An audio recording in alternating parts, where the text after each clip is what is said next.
Bonjour à tous, vous êtes bien sur la webconférence dédiée à la 5G. Alors, je me présente, je m'appelle Fanny Coste, je suis journaliste et je travaille très régulièrement avec Kaizen. J'ai notamment beaucoup travaillé sur un numéro spécial dédié au numérique responsable qui est encore dans vos kiosques jusqu'au 9 mars, on m'a dit. Donc, surtout, n'hésitez pas.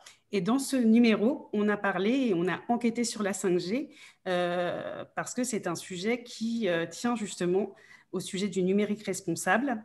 Et c'est important d'en parler, d'en débattre, parce qu'on en parle beaucoup sous les aspects positifs, très technophiles, mais peu sur des enjeux, on va dire, liés à la société d'abord, liés à l'environnement et liés à la santé également.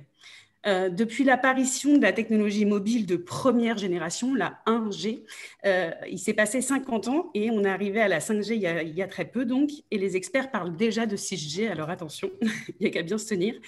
Mais de quelle technologie on parle exactement? Que permet-elle de faire?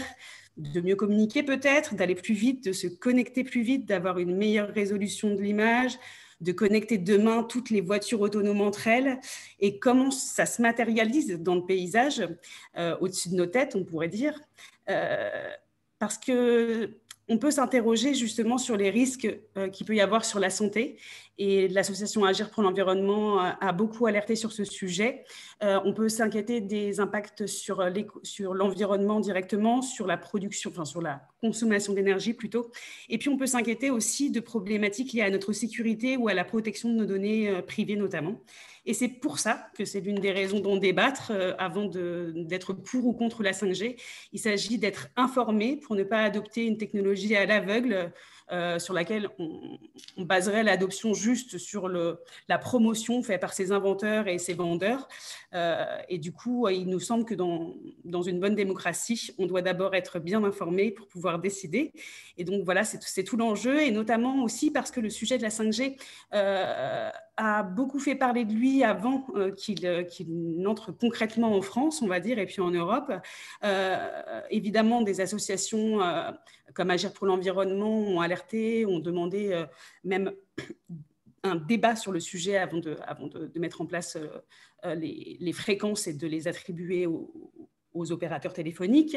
Mais même l'Agence nationale sanitaire de sécurité sanitaire, l'ANSES, a demandé plus d'informations avant de la lancer. Des maires et des responsables politiques, des ministres ont demandé un stop et plus d'informations, voire des moratoires. Mais ça n'a rien fait du tout.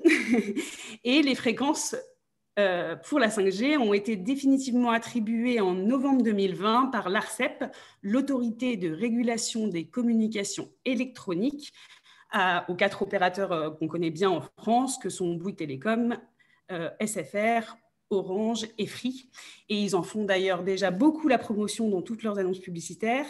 Donc, si vous n'avez pas déjà été contacté pour adopter la 5G et passer en smartphone compatible, vous le serez peut-être bientôt. Et l'idée, c'est donc aujourd'hui, même si les fréquences 5G ont été attribuées, d'en discuter, de vous informer pour que vous soyez dans la meilleure posture pour choisir, voire pour résister. Et nous avons 2 intervenants ce soir pour en discuter et qui connaissent très bien le sujet. Ce sont d'abord Stéphane Kerkhoff, délégué général de l'association Agir pour l'environnement. Bonsoir. Bonjour.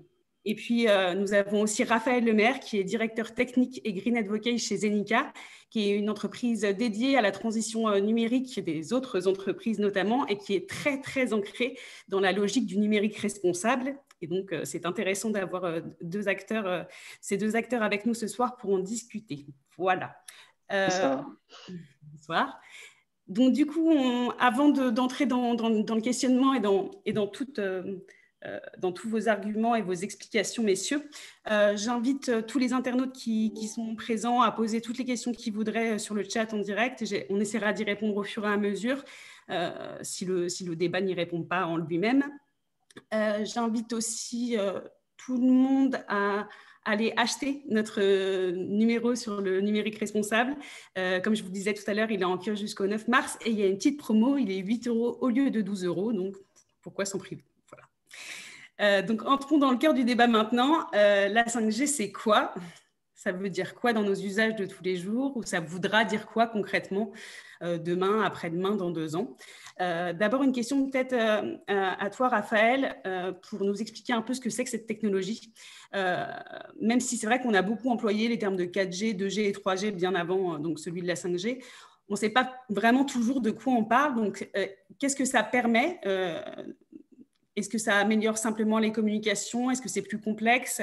Est-ce que ça apporte toujours plus? Et est-ce que finalement, on n'a pas déjà eu le plus avec la 4G, quoi? Beaucoup de questions. Oui, effectivement, donc on a eu la 4G, la 3G, la 2G. Donc l'idée de communiquer sans fil avec des ondes radio est assez directe. Quand les gens ont mis en place ça, ils se sont dit, bah, je peux parler avec quelqu'un avec un fil, avec mon téléphone, et je peux recevoir la radio ou la télévision avec des ondes radio sans fil. Pourquoi je ne pourrais pas relier les deux? Donc peut-être parler un peu des ondes radio. Donc c'est des ondes électromagnétiques transmises par des photons, comme la lumière visible. Là, la lumière de mon ordinateur, c'est le même phénomène physique. Et entre le bleu et le rouge qui change, c'est la longueur d'onde dans l'arc-en-ciel. Et plus rouge que le rouge, il y a l'infrarouge. Et plus rouge que l'infrarouge, il y a les ondes radio. Et donc, les fréquences 5G, 4G, 3G, etc. sont des ondes radio, comme la télé, comme le Bluetooth, comme le Wi-Fi, avec des longueurs d'onde différentes. La tendance entre alors, la première génération était analogique, mais elle a disparu maintenant. Et la tendance entre les générations 2G, 3G, 4G, c'est qu'on veut plus de débit. Donc, on transmet plus de choses. Mais du coup, ça veut dire qu'on doit avoir plus d'antennes. Donc, au départ, on avait peu d'antennes qui permettaient d'aller très loin, mais pas de transmettre beaucoup de données. Et bien, en fait, on va de plus en plus vers plus d'antennes et plus de débit, mais où il faut installer plus d'antennes pour avoir plus de débit. Et une question qui est super intéressante et qui est essentielle effectivement dans cette question du déploiement de la 5G, c'est est-ce que la 4G n'est pas suffisante? Je pense cette question-là sera déjà traitée beaucoup plus profondément avec plein d'autres questionnements qu'on a sur les usages qu'on va aborder tout à l'heure, je pense. Oui, complètement, tout à fait. Et du coup, Stéphane, justement, Raphaël en parlait. Aujourd'hui, la 5G se déploie et donc ça veut dire toujours plus d'antennes, plus d'ondes. Donc, justement, est-ce que c'est très différent de ce qu'on a connu avec la 2G, la 3G et la 4G réunies? Est-ce que ça ajoute vraiment beaucoup d'antennes? Est-ce que ça s'ajoute d'ailleurs? Est-ce que finalement on ne ferme pas, on ne coupe pas les antennes 2G, 3G? Voilà. À quoi ressemble dans le paysage finalement cette 5G? Alors, bonjour. Tout d'abord, c'est vrai que selon les acteurs, la 5G est présentée comme un standard, une évolution, une révolution. On ne sait pas très bien aujourd'hui, y compris en termes d'usage, à quoi servirait cette 5G. Par contre, ce qu'on peut constater, c'est que l'ensemble des générations 2G, 3G, 4G utilisent sur la gamme de fréquences à peu près 500 MHz, là où la 5G, les attributions de fréquences ont été attribuées pour 310 MHz. Donc, ça veut dire que la gamme de fréquences utilisée par la 5G va être significativement plus importante que la 4G ou la 3G ou la 2G. Voilà. Donc ça, c'est quand même un indicateur qui laisse à penser que les opérateurs ou les équipementiers ou les industriels qui fourbissent leurs armes pour proposer des solutions en lien avec le déploiement de la 5G espèrent utiliser une grande partie de la gamme de fréquences et donc avec une exposition qui vraisemblablement irait croissante. Ça a été tout l'objet du débat que d'essayer de rationaliser, d'objectiver la controverse à partir de données scientifiques issues d'organismes institutionnels. Et c'est ça la grande surprise, c'est de se dire que finalement, quand on pose des questions qui sont relativement évidentes, est-ce que ça va induire une augmentation des expositions? Est-ce que ça va avoir un bilan carbone négatif, etc. Et bien, pendant toute l'année 2020, où s'est déployée cette polémique, eh ben, on était dans un grand flou avec des responsables politiques qui étaient un peu comme le serpent K dans Mowgli, faites-nous confiance, mais derrière, ben, on n'arrivait pas à obtenir de données. Alors justement, sur ces données, il y a quand même eu quelques études, je crois, de réaliser. L'ANSES a quand même produit un premier rapport, donc l'agence sanitaire a produit un premier rapport. Et puis, si je ne me trompe pas, il y a eu aussi des tests effectués par l'Agence nationale des fréquences, la NFR.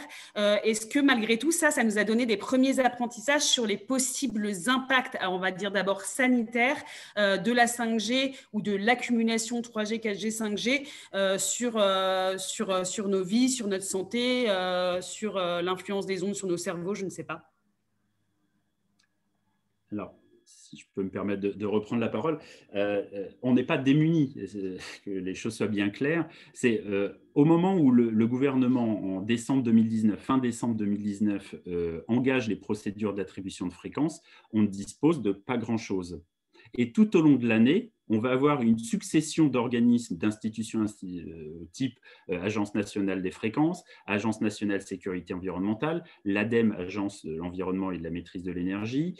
Vous avez eu plusieurs inspections qui ont été mobilisées pour produire de la donnée. Donc, à partir de ces éléments-là, on a construit, le Haut Conseil pour le climat, par exemple, en décembre 2020, a aussi produit un rapport très intéressant. Donc aujourd'hui, on y voit beaucoup plus clair. Et les doutes, les inquiétudes des associations Agir pour l'environnement et Prière Thème qui ont mené le combat l'année dernière ont été vérifiés par l'ensemble de ces rapports.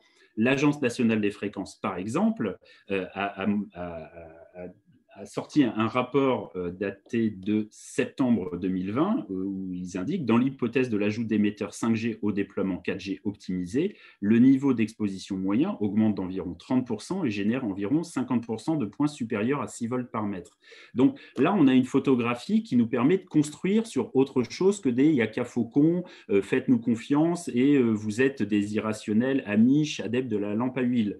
Là, au moins, ça nous permet de construire quelque chose sur des bases rationnelles. Et c'est nous, paradoxalement, les associations qui demandons aujourd'hui à disposer d'éléments permettant de fonder la décision publique sur autre chose, une fois encore, que du vent. Vous venez de parler de 6 volts par mètre, de points supérieurs à 6 volts par mètre. Est-ce que vous pouvez nous expliquer ce que ça veut dire un petit peu concrètement et puis surtout quels effets ça pourrait avoir sur la santé pour ceux qui ne connaissent pas? Alors, c'est extrêmement délicat d'entrer dans ce sujet-là, qui est un sujet controversé. L'impact sanitaire des ondes électromagnétiques, ça fait maintenant 20 ans que nous, avec Prière Thème, on suit ce sujet-là. Et on a quelques inquiétudes et qui sont largement partagées par l'OMS, l'Organisation mondiale de la santé, qui a classé les ondes électromagnétiques dans la catégorie 2B, peut-être cancérigènes. Donc, il y a des éléments factuellement qui, pareil, étayent nos doutes. Mais les 6 volts, pour répondre à votre question, c'est un niveau d'exposition qui a été fixé dans la loi sur la sobriété électromagnétique, qui se veut un point de vigilance, alors qui n'est pas du tout un point de protection sanitaire, mais qui permet de déclencher des saisines d'organismes et permet de demander aux opérateurs de modifier les installations d'antennes relais à l'instant où le site exposerait les riverains à plus de 6 volts. Une fois encore, il y a des études qui ont été menées ces dernières années qui mettaient en évidence des premiers effets pour des gens sensibles aux ondes électromagnétiques en deçà de 0,6 volts. Donc, vous voyez qu'on est à 6 volts. Sans multiplier trop les chiffres, la réglementation française, qui est l'une des plus laxistes au monde, fixe 41, 58 et 61 volts par mètre pour la 5G. Donc, vous voyez qu'on est à des années-lumière d'une réglementation protectrice. Oui. Par contre, pour la sensibilité, il n'y a pas de corrélation entre l'exposition et la détection par la personne des ondes. Enfin, personne ne sait détecter les ondes électromagnétiques, aucun humain ne sait le faire. Alors là, je ne saurais répondre, Stéphane. En tout cas, celle qu'on ne voit pas.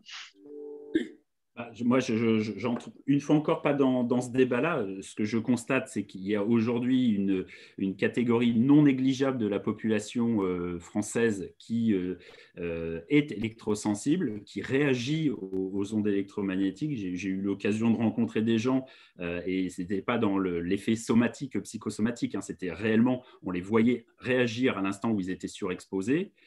Après, c'est ce qu'on dit et répète, et ce qui est intéressant avec ce débat sur la 5G, c'est que ça nous a permis d'élargir cette problématique. Là où on était un peu cornérisé, c'est-à-dire est-ce que vous êtes pour, est-ce que vous êtes contre les effets des ondes électromagnétiques? Nous, on considère que oui, les ondes électromagnétiques génèrent des effets sur la santé, mais c'est beaucoup plus large que ça. Aujourd'hui, si on veut parler numérique et santé, la première problématique à poser, c'est l'addiction au numérique. Quand un adolescent passe 6h40 devant un écran, quand vous avez un enfant de 24 mois qui passe déjà directement ou indirectement 2 heures par jour devant un écran, ça veut dire qu'aujourd'hui, vous avez des conséquences évidentes et qui sont maintenant indiscutables et qui sont mis en évidence par la communauté scientifique, c'est 2 heures d'écran, ça a une baisse des capacités cognitives directes. Donc voilà, et ça serait bien qu'on ne réduise pas une problématique qui est beaucoup plus large que ça à la seule problématique des ondes. Une fois encore, il y a des effets, pour nous, c'est aujourd'hui évident, mais on est un peu dans l'effet éléphant dans la pièce, personne ne le voit, personne n'en parle, sauf qu'à chaque fois que vous posez cette problématique de l'addiction au numérique, eh ben, vous avez des profs qui vous disent « oui, j'ai du mal maintenant à tenir en haleine un groupe classe pendant plus de 20 minutes parce qu'il y a une hyperactivité généralisée, une myopie qui augmente, etc. etc. » Et la question de l'addiction… Pardon. Je suis plutôt d'accord qu'on passe beaucoup d'énergie sur les effets sanitaires qui sont pas démontrés et probablement faibles, même s'il y en a, parce qu'on a des ondes radio partout depuis 40 ans et que pour la plupart des bandes de fréquences, sauf celle de 26 GHz, on a des technologies comparables comme la 4G ou le Wi-Fi ou le Bluetooth, à peu près dans la même longueur d'onde, par rapport à d'autres arguments qui sont beaucoup plus convaincants pour avoir moins de numérique et pas forcément déployer la 5G. Du coup, c'est vrai que rééquilibrer le débat, c'est hyper intéressant. Bon. Juste un tac et après… Je voudrais juste recentrer justement sur cette addiction au numérique dont vous parliez et en quoi c'est relié à la 5G. C'est que la 5G promet des temps de latence, donc ça veut dire le moment où on clique et où on va avoir par exemple l'écran qui va s'afficher beaucoup plus réduit, promet beaucoup plus de rapidité et promet notamment pour l'instant comme premier usage sûr de voir des vidéos et de jouer à des jeux vidéo le mieux possible du monde, et c'est finalement le seul usage promis aujourd'hui, si j'ai bien compris, c'est ça ? À qui poses-tu la question? Aux deux. Moi, j'ai déjà beaucoup parlé, donc allez-y si vous voulez. Il y a beaucoup d'autres usages qui sont promis, mais il n'y a pas de grande révolution. Si on nous promet des révolutions, mais en fait, c'est beaucoup d'intensification de ce qu'on a déjà. Des jeux vidéo, des vidéos, du streaming. Après, il y a des usages qui pourraient être intéressants, mais si on réfléchit vraiment, on pourrait se dire, est-ce qu'on n'a pas un autre problème à traiter? Par exemple, un exemple qui est classique et régulièrement donné par les pros 5G, c'est de pouvoir faire de la médecine à distance, médecine connectée, donc un médecin qui peut opérer sur un lieu d'accident à distance. La question qu'on peut se poser, il y en a deux, c'est est-ce qu'il ne devrait pas y avoir un hôpital tout près? Et une autre, c'est est-ce qu'on ne serait pas déjà de base dans une ville et de toute façon, il y a un hôpital à 1 kilomètre? Et du coup, est-ce que c'est intéressant? Est-ce que c'est une raison de déployer la 5G? Il y en a aussi qui sont industriels. Par exemple, on dit dans des chaînes de montage connectées, on peut avoir des robots qui partagent plein de données avec leur environnement, entre eux, etc., avec de la 5G pour être efficace. Mais du coup, est-ce qu'on ne devrait pas déployer la 5G prioritairement dans ces environnements industriels et pas forcément partout? Par exemple, il y a plein d'exemples comme ça où en fait, si on regarde chaque usage, on se dit soit c'est une intensification de quelque chose qu'on a déjà et qui est peut-être suffisant, ou soit on peut discuter. Il y a Orange qui a fait une page que j'ai trouvée tout à l'heure qui explique les bénéfices de la 5G. Et ils disent, pour comparer, pour montrer à quel point c'est bien, qu'on télécharge un album de musique en 3 secondes au lieu de 15 secondes avec la 4G. Donc, moi, je me dis, dans les deux cas, c'est hyper rapide et ça ne me change pas grand-chose dans ma vie. Ou un film en 1 minute au lieu de 6 minutes. Je veux dire, le temps que je m'installe pour avoir le film, dans les deux cas, je l'ai. Donc, du coup, l'intérêt n'est pas… on peut se dire, oui, ok, ça va plus vite, mais l'intérêt n'est pas énorme. Non, pour le Stéphane, coup… vous vouliez ajouter quelque chose? partage complètement ce diagnostic. On fait face à des plaidoyers pro-domo des industriels qui sont adeptes des discours performatifs, c'est-à-dire la 5G va se généraliser et forcément ça va apporter quelque chose de mieux. Mais quand vous creusez un peu sérieusement la réalité des usages, on voit que c'est les vidéos à la demande qui constitueront 78% du trafic sur le web d'ici 2021, donc aujourd'hui. Et objectivement, c'est essentiellement pour accompagner ce boom du streaming qu'on développe la 5G. Alors, il y a aussi plein d'autres, et nous, on a essayé de creuser parce que quand on a interrogé les opérateurs, ils restaient un peu quoi. Ils avaient un peu du mal à justifier ce déploiement et cette course-poursuite et cette volonté d'à tout prix avoir la 5G.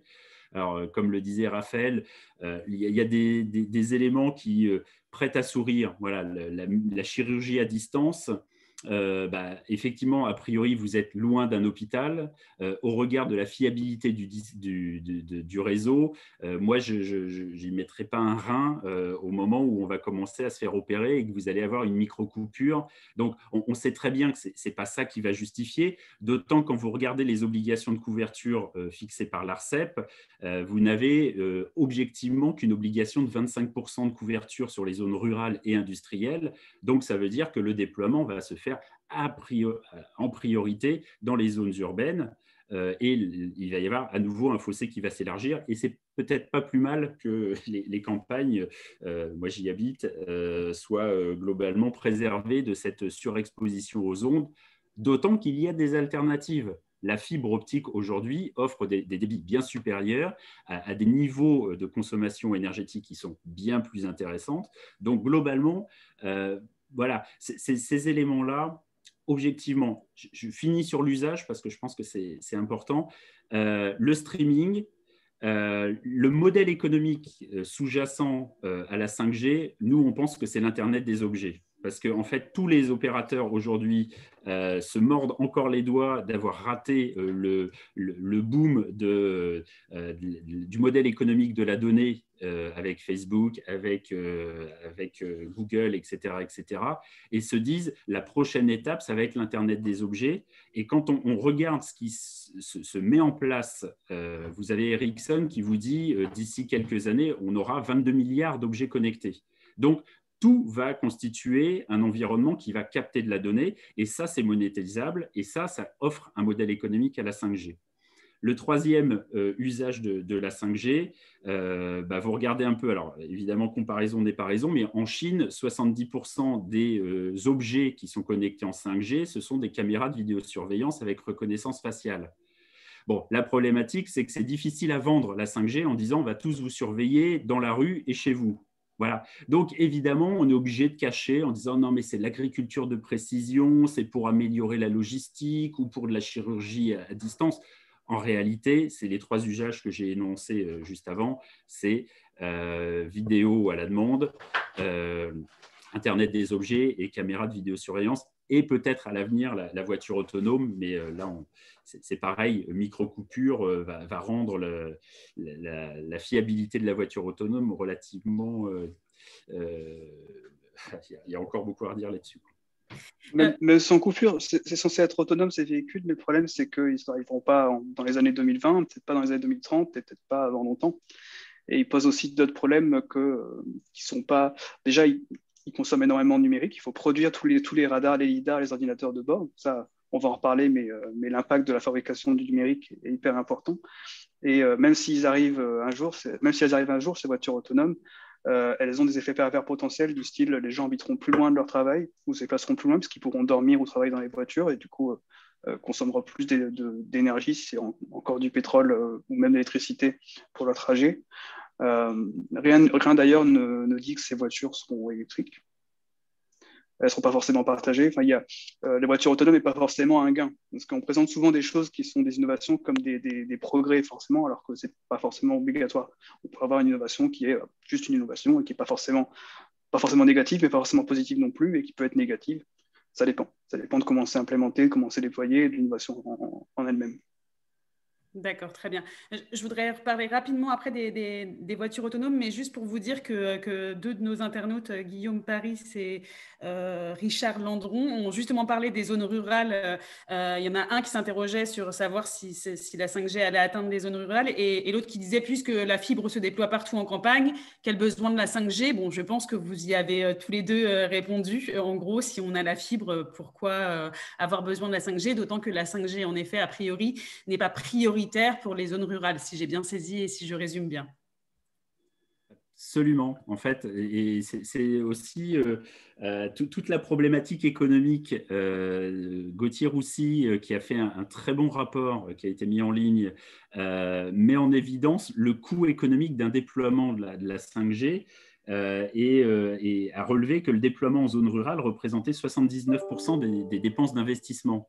C'est là où en fait le bas blesse, c'est que pour développer un réseau national, ça coûte affreusement cher pour les opérateurs et qu'on leur demande tout à la fois de maintenir un niveau de qualité du réseau filaire, de développer la 4G, de développer la 5G, de développer la fibre, sauf qu'à un moment, vous courez plusieurs lièvres à la fois et qu'à un moment, eh ben, c'est quand même un modèle économique, ce sont des acteurs économiques qui doivent être rentables et qui, à un moment, vont plutôt aller développer la fibre, la 4G, la 5G, là où c'est rentable, c'est-à-dire là où il y a beaucoup de consommateurs. Et juste une petite anecdote, hein, mon cas personnel, décembre 2019, il y a eu une tempête qui a arraché un fil. Pendant 8 mois, l'ensemble du quartier, zone rurale, a vécu sans téléphone fixe. On en est là aujourd'hui, c'est-à-dire qu'on entend de loin en loin ces arguments sur le progrès, c'est la 5G, etc., tout en étant coupé de la ligne fixe. Aujourd'hui, on en est avec des opérateurs qui n'ont plus la capacité financière de maintenir un réseau national avec une subrogation qui permet une équité de traitement. Voilà, je ferme la parenthèse. Intéressant, c'est intéressant. Oui, donc juste avant de revenir sur un autre enjeu, une grande problématique qui est l'impact environnemental et l'impact sur la demande en énergie du numérique, je voudrais juste revenir rapidement sur les véhicules autonomes, qui est l'une des promesses, enfin qui est l'un des arguments pour le déploiement de la 5G. Ça permettrait aux véhicules autonomes de rouler demain, etc. Bon, en dehors du fait qu'ils sont en effet pas développés, pas encore fiables et qu'a priori, ça ne sera pas avant 20 ans, ça c'est certain, et que ça demandera d'embarquer beaucoup plus de numérique. J'ai cru comprendre que pour en arriver là, justement, au fait qu'ils embarquent plus de numérique et qu'ils soient donc hyper bien connectés entre eux, pour résumer un peu vite, il faudrait justement passer par l'attribution d'autres fréquences qui sont plus élevées, qui n'ont jamais été utilisées, si j'ai bien saisi, qui s'appellent la fréquence 26 GHz. Et c'est là que ça poserait peut-être plus de problèmes encore à l'échelle sanitaire comme à l'échelle de la demande en énergie. Est-ce que vous pouvez m'en dire plus? Raphaël peut-être, ou Stéphane d'abord. Oui, alors du coup, je ne sais pas, c'est peut-être pas la fréquence 26 GHz parce que celle-là, elle est prévue dans la 5G. En fait, la 5G se déploie sur trois bandes de fréquences, une à 900 MHz qui est déjà en partie utilisée par la 4G et qui a été récupérée de la télévision hertzienne analogique. Une qui est à... cette fois-ci ici pour la 5G ici? Alors, je ne connais pas par cœur les attributions, mais les trois bandes qui sont sur la 5G, c'est celle-là. Une qui est à, si je ne dis pas de bêtises, 3, de 3,4 à 3,8 GHz. Et c'est la fréquence cœur qui offre le meilleur ratio débit et nombre d'antennes. Et une troisième qui est à 26 GHz, c'est elle qui pose le plus de problèmes et d'interrogations parce qu'il faut déployer beaucoup d'antennes parce qu'il y a une portée qui est faible. Et en plus, cette fréquence est arrêtée par des obstacles comme les vitres ou les murs. Du coup, c'est pour celle-là qu'il faut déployer beaucoup d'antennes qui consomment beaucoup d'énergie. Et c'est aussi cette fréquence qui est encore très peu utilisée. Et du coup, on a peu de données sur, par exemple, l'impact sanitaire, l'impact sur les gens, l'impact sur telle ou telle chose. Donc, c'est là qui pose plus de problèmes. Donc, quand j'entends 26 GHz, pardon, je me dis, mais celle-là, elle est déjà prévue. Donc, ce n'est pas forcément pour une application spécifique comme les voitures autonomes, pour répondre à la question. Ok. Stéphane, vous vouliez ajouter quelque chose? Oui, alors les fréquences, effectivement, alors c'est 700 MHz, 3,4, 3,8 GHz et 26 GHz. Le 26 n'a pas encore été attribué. L'ANSES, qui a évalué les niveaux d'exposition et surtout l'impact sanitaire, a donc rendu un pré-rapport en janvier 2020 que nous, on considère comme un rapport socratique, c'est-à-dire je sais que je ne sais rien. La plupart des conclusions, vous avez un résumé qui tient en 3 points avec « il faut continuer la recherche ». On n'a pas beaucoup de données, y compris sur la bande cœur 3,4, 3,8. Donc, une fois encore, ne faisons pas dire aux scientifiques ce qu'ils ne peuvent pas dire. Et je trouve ça plutôt sain que des scientifiques qui, à un moment, doutent ou n'ont pas le temps de chercher, prennent le temps et prennent la distance pour mener à bien ces analyses. En attendant, évitons de conclure à leur place. Sur la voiture autonome, pour revenir à la question, à nouveau, on a l'impression qu'il y a une course-poursuite sur le modèle mouton de Panurge où tout le monde y va en se disant oui, il faut la 5G, on achète des fréquences à prix d'or et encore, elles ont été relativement bradées, mais enfin, ça représente quand même un coût pour les acteurs économiques.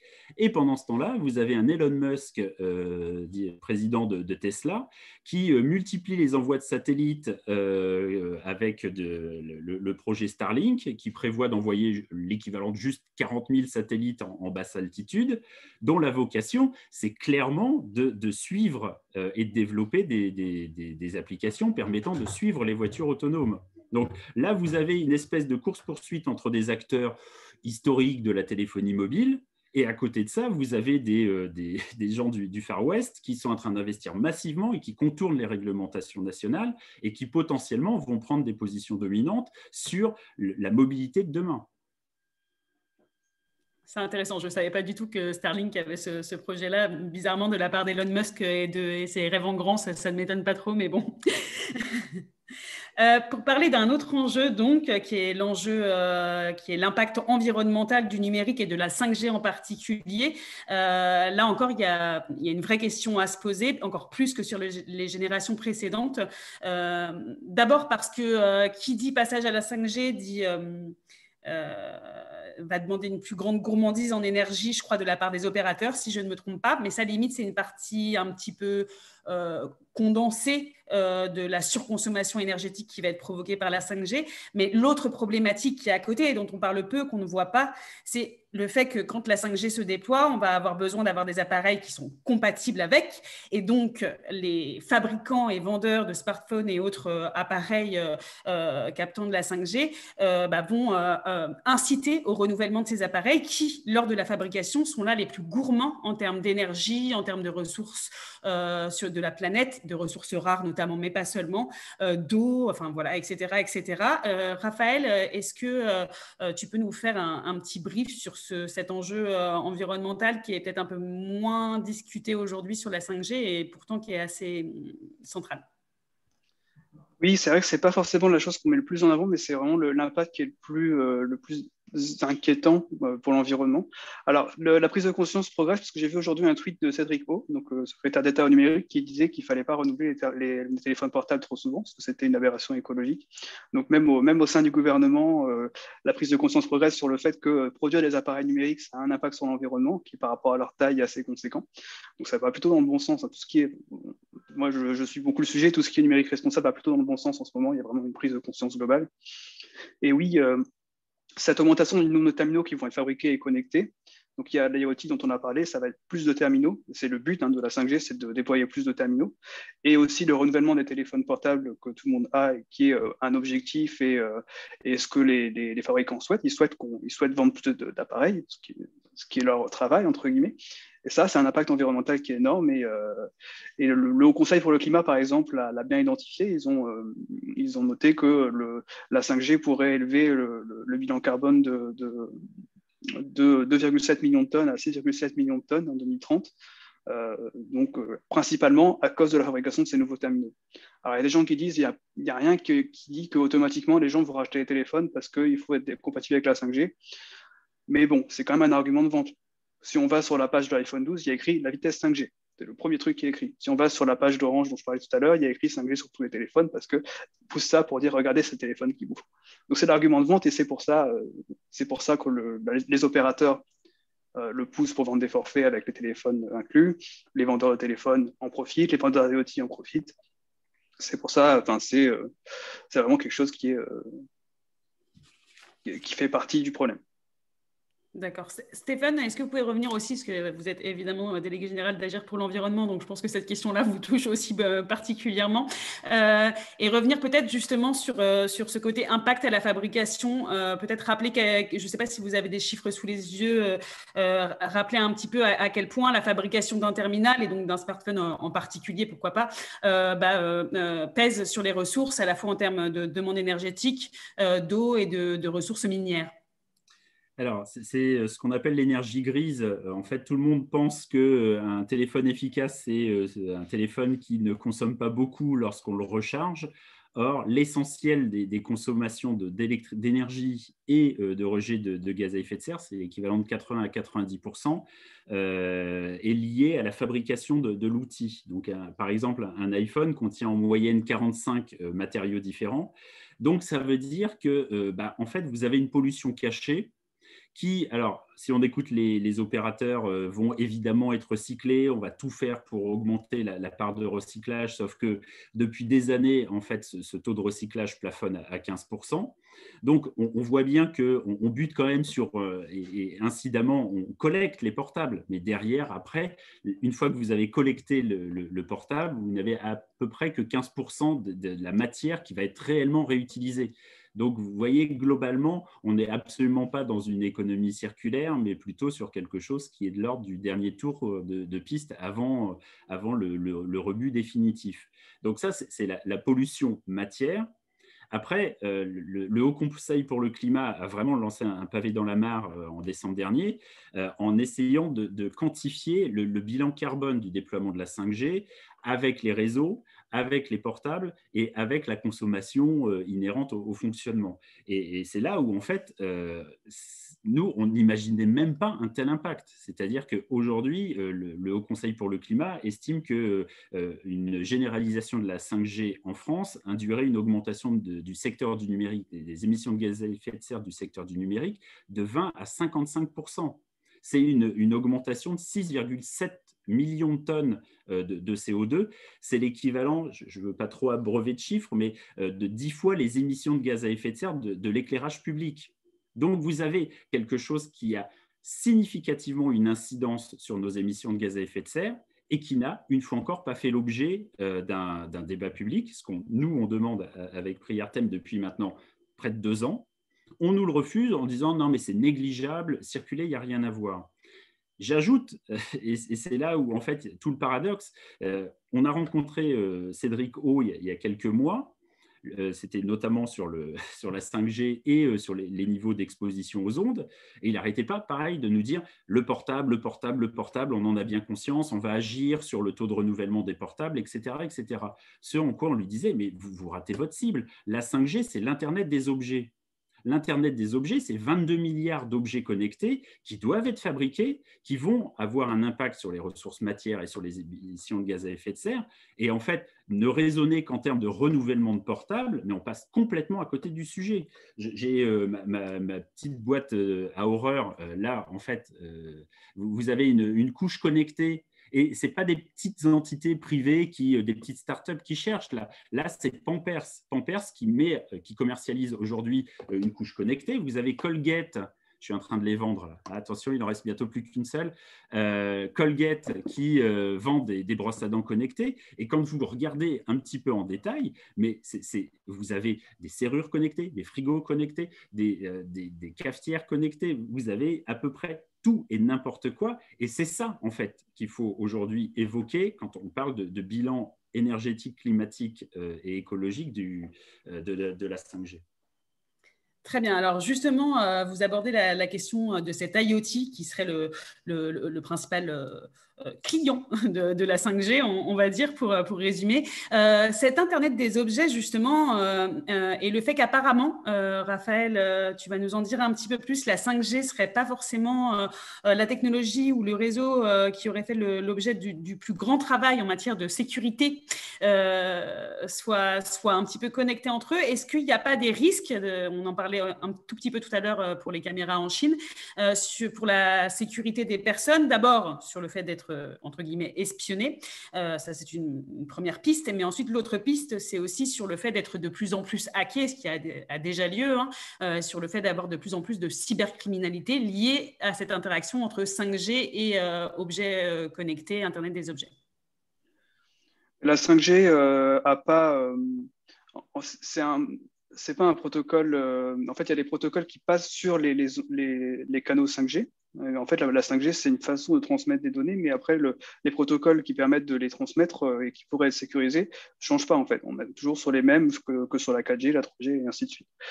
Donc, on a les mêmes problèmes de sécurité, sauf que comme on a plus d'appareils, on a plus d'antennes, on a plus d'objets connectés, ça fait plus de surface d'attaque pour les hackers ou pour les États qui voudraient regarder ce qui se passe sur nos vies connectées, sur nos vies privées.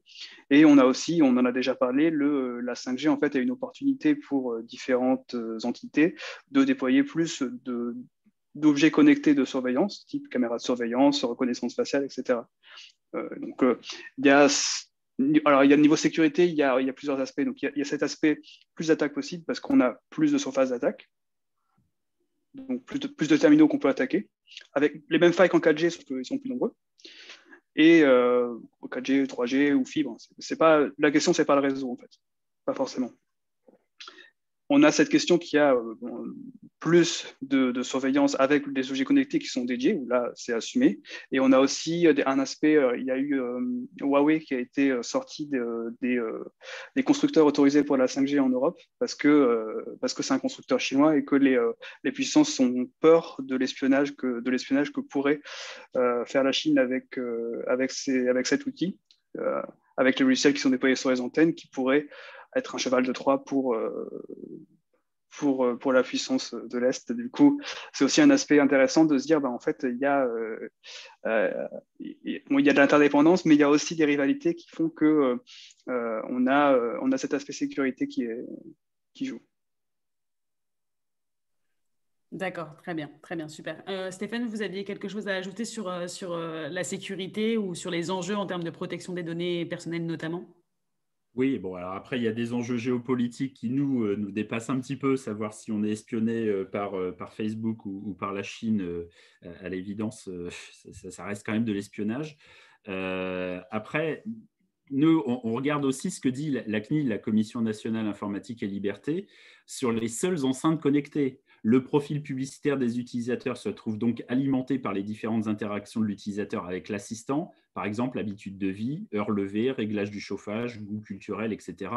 Et le conseil de la CNIL, couper le micro, éteindre, débrancher l'appareil lorsque vous ne souhaitez pas être écouté. Être vigilant sur le fait que les propos tenus face à l'appareil peuvent enrichir votre profil publicitaire. Ça, c'est pour une enceinte connectée. Quid de ce qui se passera, parce que là, on peut encore l'éteindre, l'enceinte connectée. La couche connectée, en fait, on ne pourra pas l'éteindre. La serrure connectée, vous ne pourrez pas l'éteindre. Et la lampe qui s'allume dans vos toilettes pour savoir à quelle heure vous allez, enfin, etc., etc., tous ces éléments-là vont servir à alimenter votre profil publicitaire et vos moindres faits et gestes. C'est ce qu'on a l'habitude de dire, mais Facebook, Google, mais c'est une rigolade par rapport à ce que l'Internet des objets pourra faire en termes de quantité de données collectées sur les habitudes de vie des individus. Et une fois encore, est-ce que nous avons donné notre accord sur ça ? Je ne sais pas, on a un RGPD, une réglementation sur la protection des données, une réglementation européenne qui dit double opt-in, je dois donner mon accord si je dois donner des informations. Mais aujourd'hui, on est à des années-lumière de ça, c'est le Far West. C'est le Far West. On a aujourd'hui potentiellement entre 10, 20, 50 objets connectés qui vont capter de la donnée et on n'en saura strictement rien et on n'aura pas la capacité à contrôler ce flux de données. Alors, techniquement, en fait, quand on achète un produit Google, quand on utilise un produit Google ou Alexa, etc., en fait, on a des conditions qu'on accepte et on accepte d'être écouté pour fournir des données publicitaires et avoir des publicités ciblées, même si on est très peu, et moi je suis le premier à dire je suis coupable, on est très peu à vraiment lire et vraiment comprendre ce que ça implique, même en le lisant, parce que c'est un travail. Effectivement, en fait, ça amène à un gros problème de l'Internet et de la technologie en général maintenant, qui est le modèle économique. C'est comment ces acteurs se rémunèrent. Par exemple, vous avez parlé de Facebook. Facebook, leur modèle, c'est la publicité. Donc, ils ont intérêt à ce que les gens restent le plus longtemps possible sur le site. ou l'application, c'est pas important. Et pour ça, donc pour pouvoir voir plus de publicité, cliquer sur plus de publicité, et pour ça, ils ont plein de petits trucs, du style mettre des notifications, du style avoir un scroll infini, ou surtout, ce qui est plus embêtant pour la société et la démocratie, mettre en avant des contenus qui suscitent des réactions, de l'engagement, et qui sont surtout des contenus qui encouragent des idées extrêmes sur différents sujets, dont politique, ou et on a une extrémisation des idées sur beaucoup de domaines, entre autres à cause de ça. Bon, c'est un exemple, mais il y a plein d'exemples de problèmes. La presse en ligne, c'est un autre problème, où tout est gratuit, mais à quel coût? On a des sites qui rament, qui notent de partout, les données des utilisateurs sont transmises à des dizaines de sites, on ne sait pas ce qu'ils en font. C'est vraiment un gros problème pour moi du secteur, de dire quel est le modèle économique qui fait qu'on pourra faire vivre les acteurs qui produisent du contenu sans pénaliser les utilisateurs qui ne comprennent pas vraiment à quel point ils se font avoir. Là où ça m'intéresse, c'est sur une question que j'avais sur ce côté rapport à la technologie et modèle économique. Quand j'ai mené l'enquête sur la 5G à l'écrit qui est publiée dans le numéro numérique responsable de Kaizen, j'ai interrogé notamment Dominique Boulier, qui est professeur spécialisé notamment sur les usages digitaux, qui ne pouvait pas être parmi nous d'ailleurs ce soir, et qui m'a dit que le discours tourne un peu à vide. La France devrait déployer la 5G parce que les autres pays le font. J'appelle cela la tyrannie du retard, mais s'ils font des conneries, nous aussi. Alors, est-ce que ça veut dire que la 5G serait, par exemple, symptomatique d'une sorte de béatitude qu'on pourrait avoir ou d'un manque de sens critique à l'égard des nouvelles technologies et du progrès scientifique en général?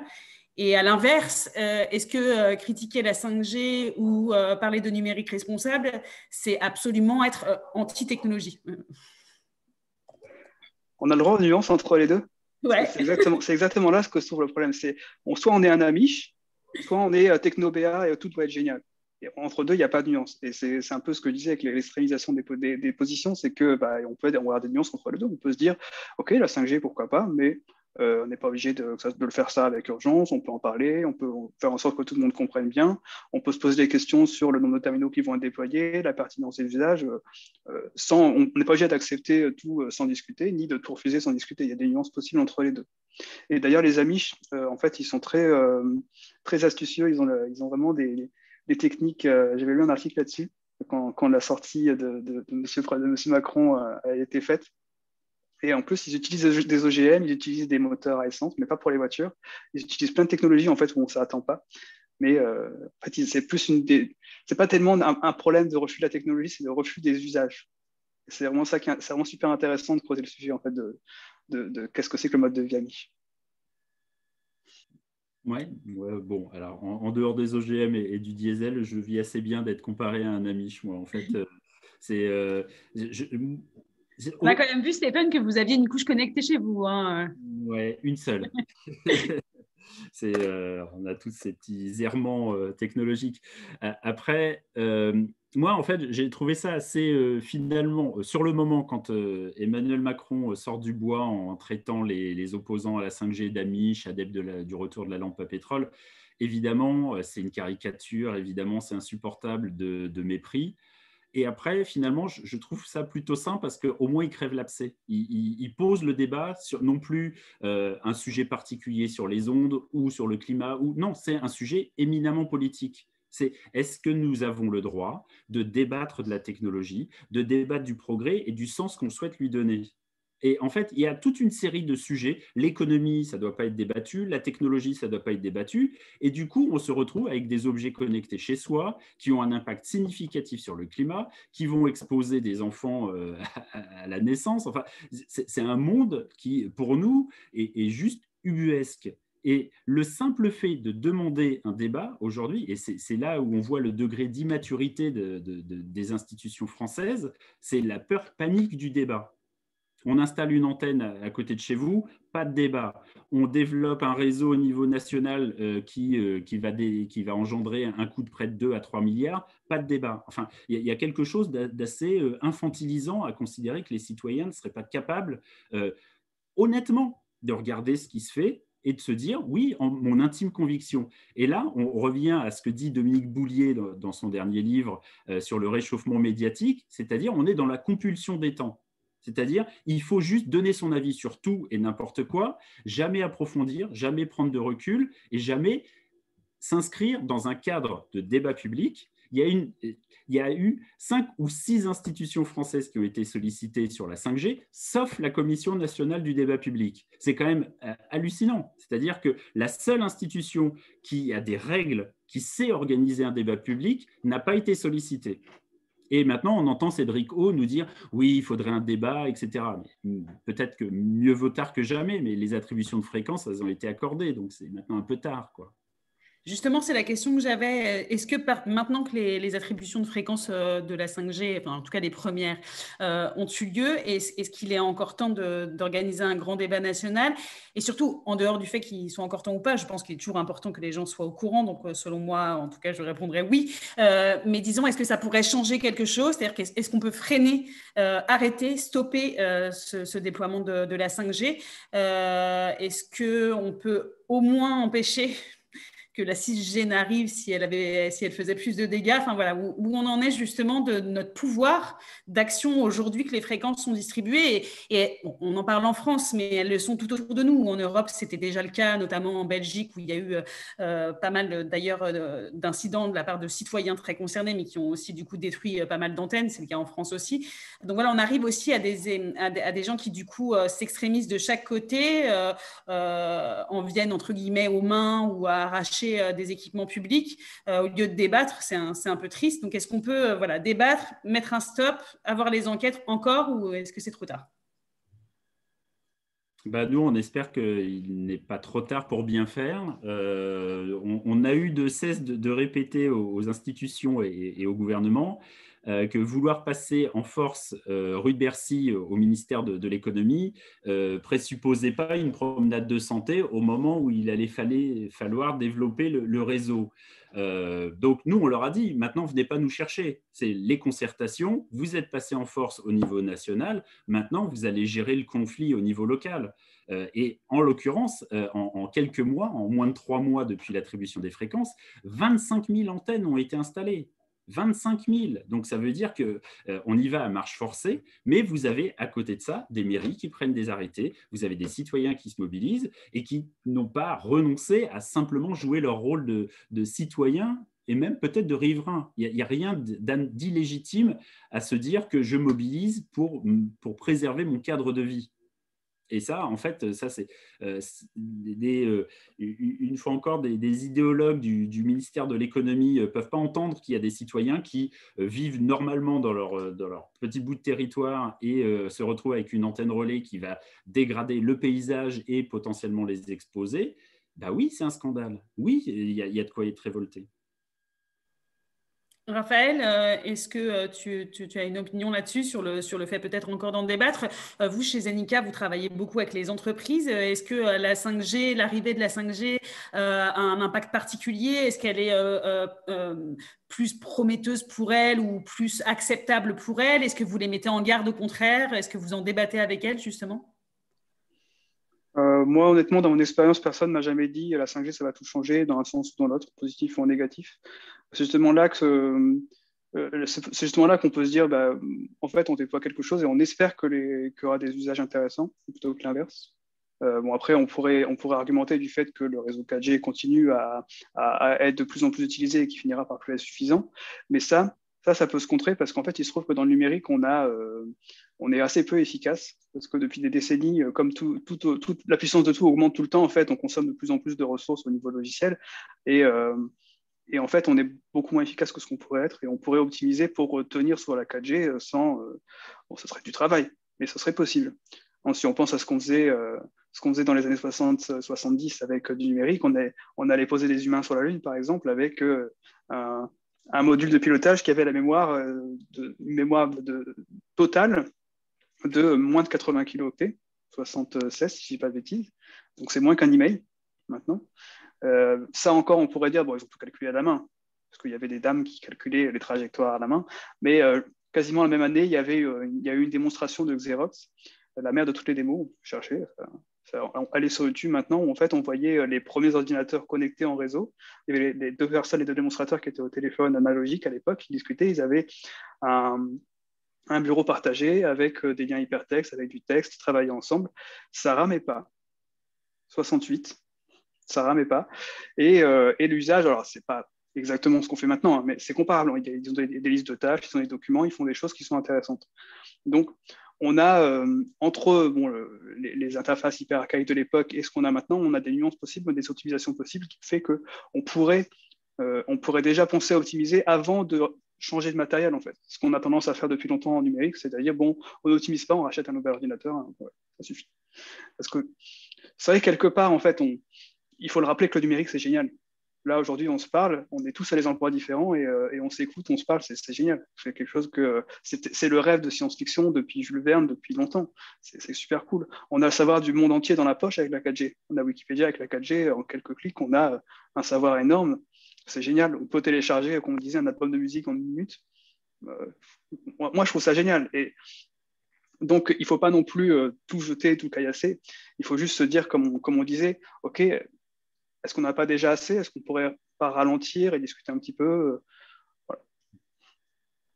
Ouais, ralentir et discuter un petit peu, je pense que c'est ça en fait le vrai enjeu, discuter déjà pour être tous bien au courant de tous les enjeux, des aspects positifs comme des aspects les plus perturbants, négatifs, etc.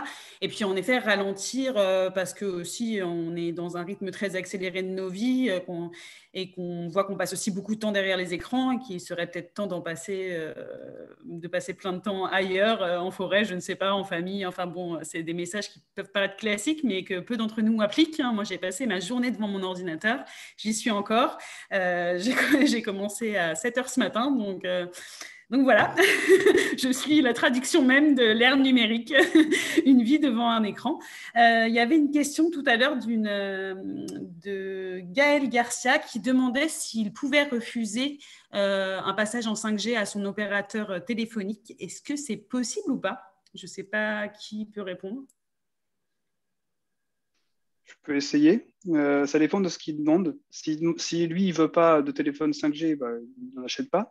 Par contre, je pense que ce qu'il veut dire derrière, c'est qu'il veut pas de déploiement de 5G autour de lui. Et ça, c'est plus compliqué. Je pense que du coup, il faudrait qu'il devienne militant et qu'il aille voir le maire de sa commune ou qu'il aille pour arriver à s'opposer au déploiement. Et même là, je ne suis pas sûr que le succès soit garanti. D'accord, ça veut dire que le smartphone que j'ai actuellement, n'étant pas compatible avec la 5G, mon opérateur qui est Bouygues ne peut pas me dire demain, on vous fait passer en 5G ou pour seulement 0,50 € par mois. Non, parce que vous n'en profiterez pas. Donc, vous pourrez dire, non, ça me paraîtrait, surtout si le prix augmente. Si le prix reste pareil, bon, c'est juste, ils appellent autrement le forfait, mais ça reste le même forfait. Mais si le prix augmente, non, ça me paraît être possible à attaquer ça pour le coup. Non, bah alors, je peux juste ajouter, hein, bon, alors ça, pour le coup, c'est plus le combat des associations consuméristes, mais on vend beaucoup de rêves hein, sur la 5G. Sur les 25 000 antennes que j'ai évoquées tout à l'heure, il n'y en a que 5 000 qui fonctionnent réellement avec la fréquence 3,4, 3,8 GHz. Le reste, c'est du refarming, c'est des antennes avec du 700 MHz, dont le débit va être ridiculement bas. Donc là, il y a quand même l'équipe... C'est le débit de la 4G, donc ridiculement pas non plus. Non, c'est du 2,4 la 4G. 700, c'était vraiment le... Enfin, la 4G a deux fréquences, elle en a une autour aussi dans cette fréquence-là, autour de 700-800, qui est en partie, il y a un partage en partie avec la 5G et il y a une autre autour de 2,3. Alors, c'est juste pour bien préciser, une fois encore, est-ce que c'est réellement utile? Nous, les données que nous avons eues, c'est 70% de l'utilisation du mobile se fait au domicile de la personne. Donc, ça veut dire qu'aujourd'hui, on a remplacé le réseau filaire par un mobile, alors qu'objectivement, on n'en a pas besoin. Et c'est tout l'enjeu aussi de ce débat-là, de se dire, là, on nous vend des choses qui sont de l'ordre de l'innovation et qu'on doit accepter sans recul. là où, objectivement, il y a plein de solutions alternatives, et notamment la fibre optique, je le répète, parce que dans les territoires ruraux, on a aussi beaucoup des élus qui nous disent bientôt le territoire 100% connecté en fibre. Donc là, vous avez quelque chose qui est de l'ordre de la concurrence entre technologies. Nous, on a l'habitude de dire, en 1981, il y a eu une loi déposée par Charles Fitterman, c'est la loi LOTI, qui dit sur les infrastructures de transport, avant de développer une infrastructure de transport, vous la comparez économiquement et en termes d'usage. Il serait temps que sur les innovations technologiques, ce qui apparaît comme globalement des technologies concurrentes soit au moins questionné. Et une fois encore, là, on a vraiment, pour nous, un gaspillage d'argent public. Pas d'argent public, mais d'argent des opérateurs. C'est intéressant, cette, en effet, concurrence qui existe. Moi, sur mon territoire, j'habite sur un petit territoire, on va dire, presque rural, périurbain, large, quoi. Et c'est pareil, on a des panneaux depuis plus d'1 an qui annoncent l'arrivée de la fibre optique partout. Et c'est vrai que c'est assez étonnant de voir que dans le même temps, nos opérateurs sont en train de nous pondre de très belles publicités pour nous vendre la 5G et sa rapidité. C'est sûr qu'on a un peu l'impression que c'est une course à toujours plus, et d'où le fait de parler de ralentir, notamment pour s'interroger un petit peu sur cette accumulation de technologies qui finalement nous permettent un peu de faire la même chose. Et si je ne me trompe pas, la fibre optique a un impact bien moindre en termes de consommation énergétique, d'ondes, etc. Hein,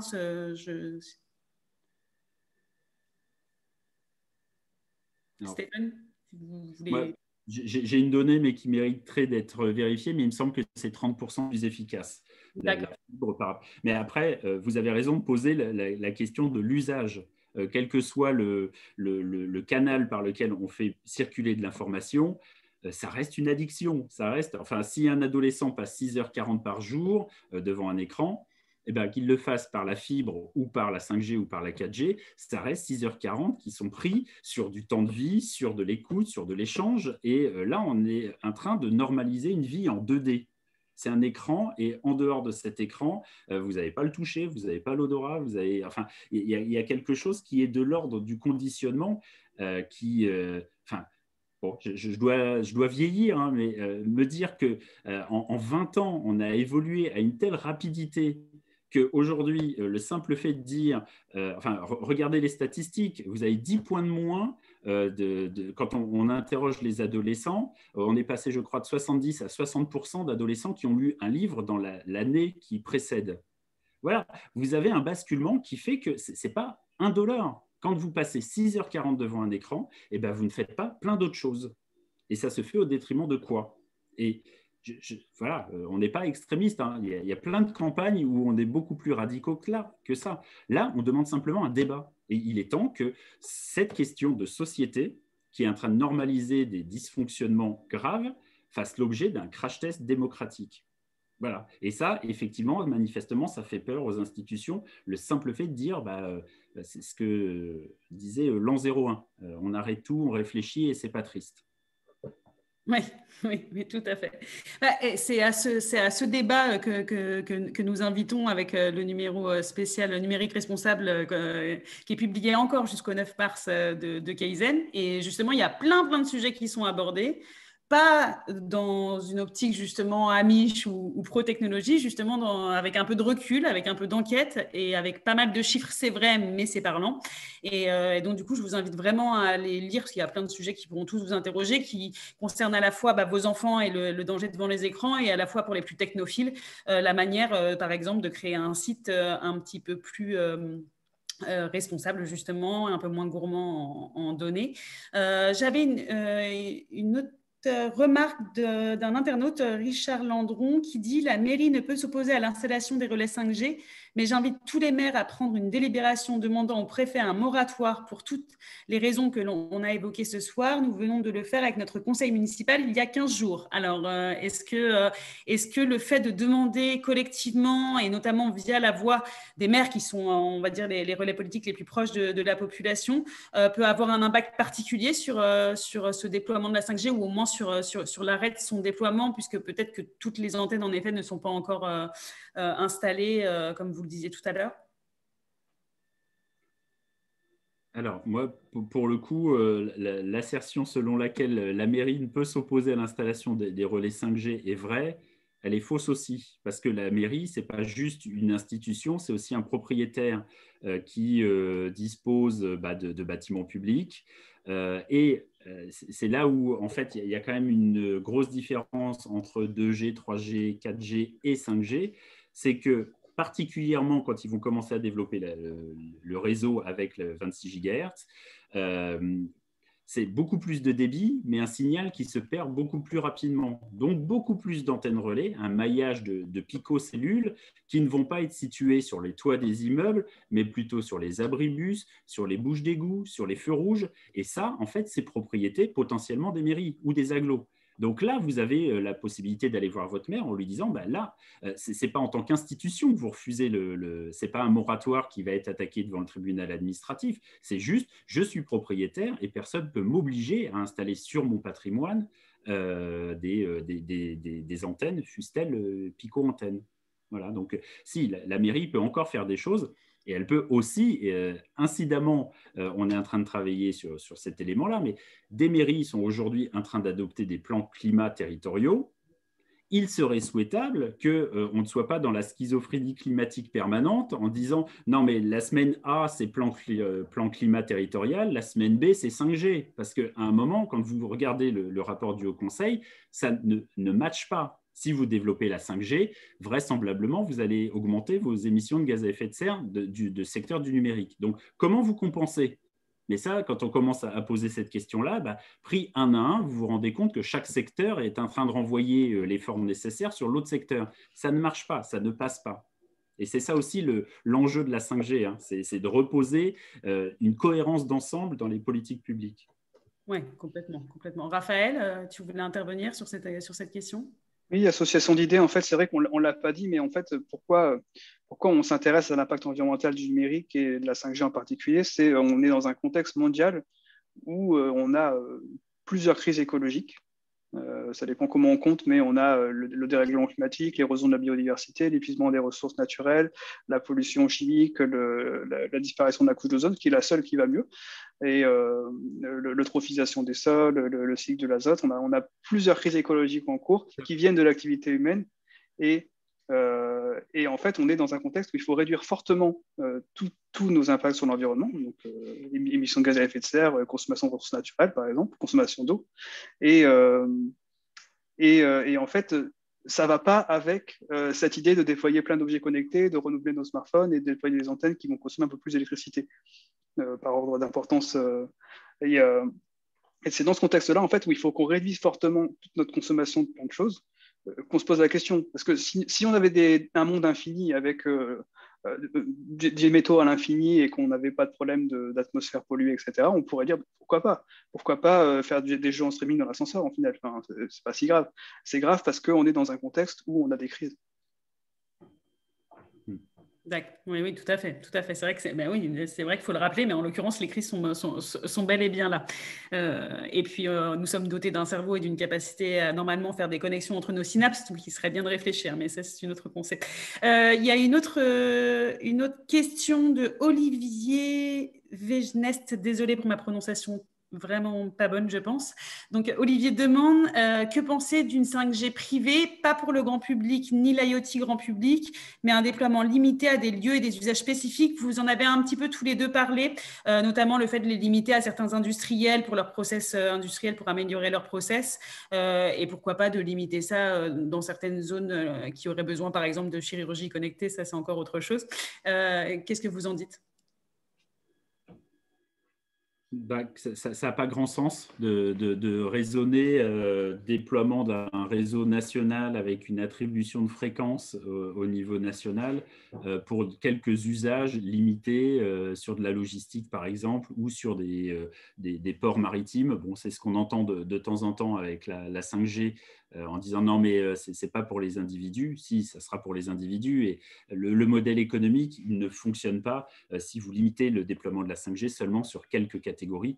Et incidemment, là, vous reposez la question des alternatives. C'est développer un réseau 5G aujourd'hui. J'entendais beaucoup Cédric O et certains parlementaires nous dire oui, mais avec la 5G, on pourra faire des échanges par Internet, on pourra mieux rationaliser la consommation d'électricité, etc. Et ils nous décrivaient ce qui existe déjà. Et c'est tout le paradoxe de dire non, mais avec la 5G, on arrivera à le faire, sauf qu'on arrive déjà à le faire avec la 4G, avec la fibre, etc. Donc, à nouveau, là, on est un peu dans le discours promotionnel. Quand vous grattez un peu, ça ne résiste pas 3 minutes à l'analyse, quoi. Raphaël, même constat de ton côté, finalement, les entreprises peuvent faire autrement? Les entreprises pourraient faire autrement en ayant par exemple une connexion fibre très performante et en déployant un réseau local avec leur fibre, avec des technologies qui seraient comparables. Mais c'est vrai qu'en fait, il y a une tendance, c'est que pour pouvoir développer les technologies, il faut que ça soit rentable et du coup, il faut qu'il y ait beaucoup de gens qui l'adoptent pour que les recherches et développement des industriels soient rentables.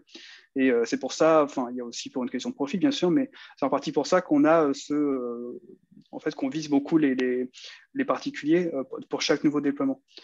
Pour que les industriels puissent acheter des appareils connectés relativement peu chers, il faut qu'on puisse les déployer, avoir les économies d'échelle qui font que ça ne soit pas trop cher.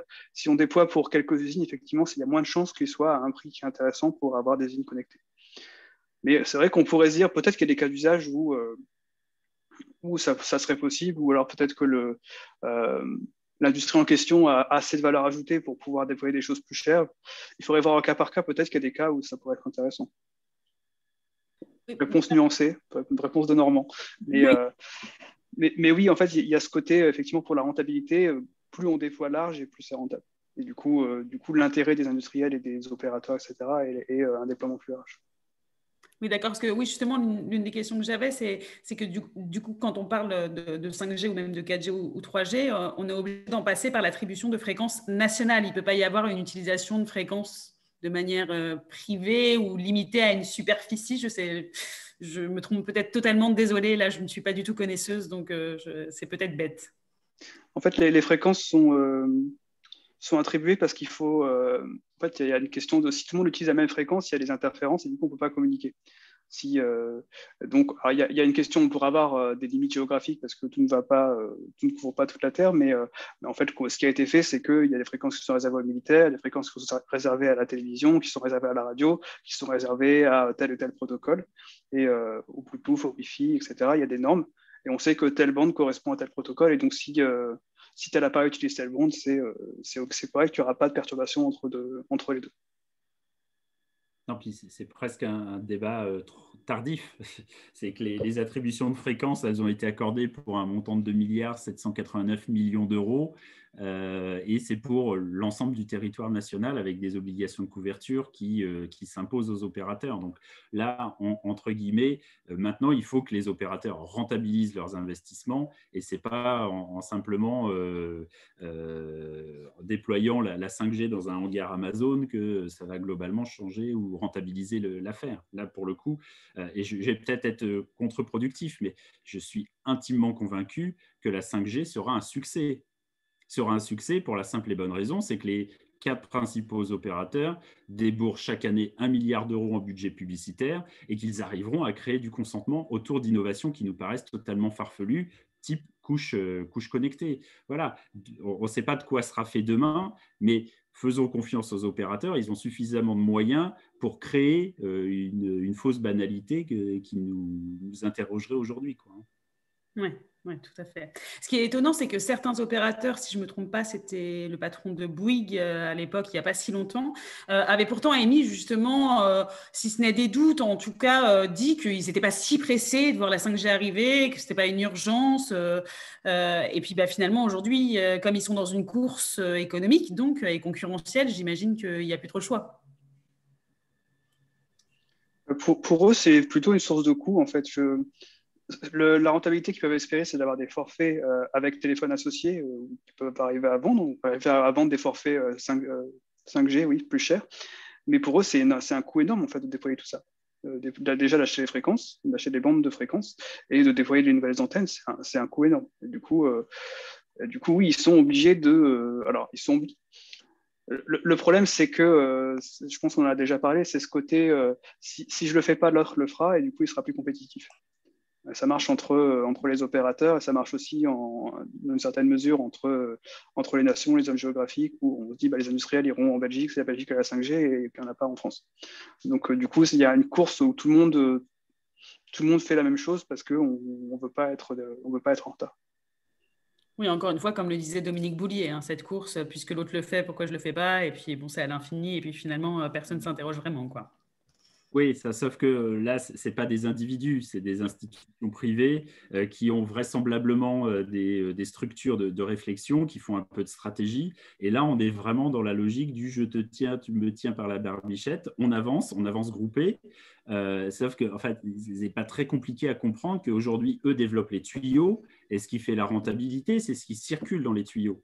Voilà, donc on est sur des montants qui sont très élevés, voilà, mais avec effectivement deux des quatre opérateurs, pour le moins, y aller à reculons, mais ils y vont quand même à la fin et ils font quand même de la publicité pour vendre des forfaits 5G parce que voilà, ils se trouvent attirés.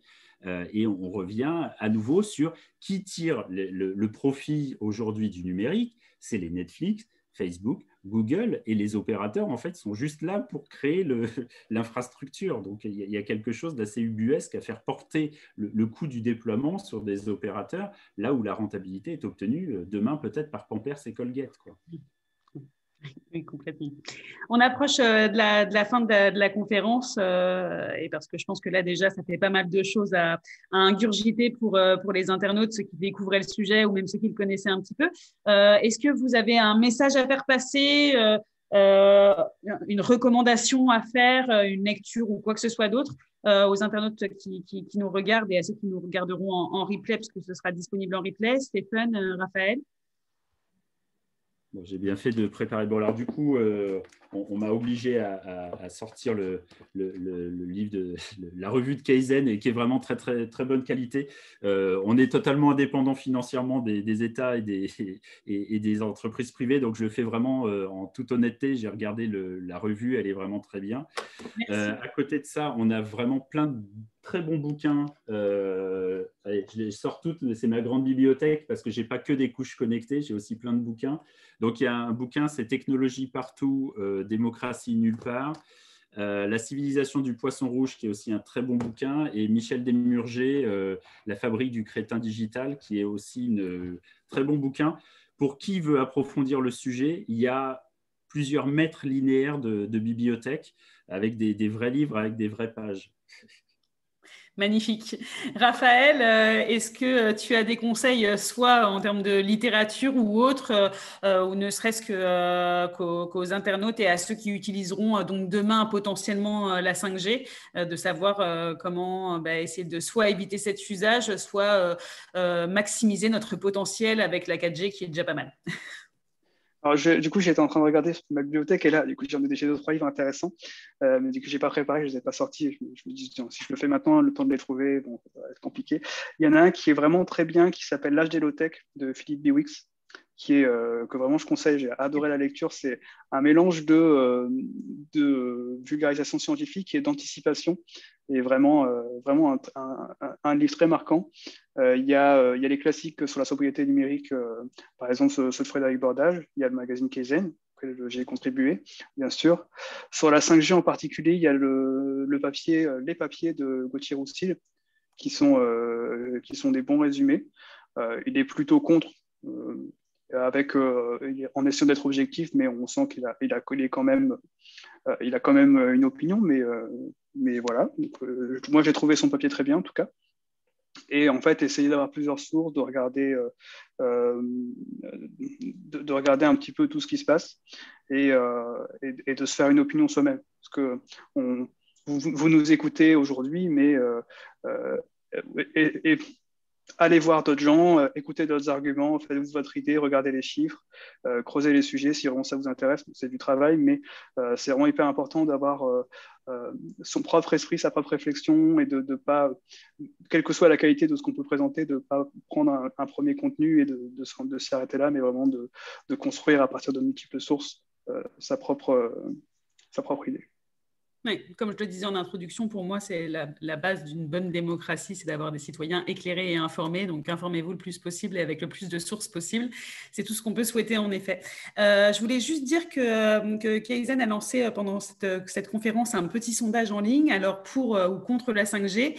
Et le résultat, alors qui est sur quelques internautes, mais quand même, est assez intéressant. Pour 2%, plutôt pour 3%, donc dans les pour, on a 5%, plutôt contre 37% et contre affirmé 58%. Donc, en tout cas, pour ceux qui nous ont suivis, il semble que la 5G ne les convainque pas, à voir si d'autres regarderont la conférence et seront du même avis ou pas, et auquel cas, faites-vous entendre et puis débattez encore. Voilà, il est temps de jouer nos rôles de citoyens et de débattre, de discuter. C'est une invitation permanente. Et donc, encore une fois, moi aussi, je fais la promo.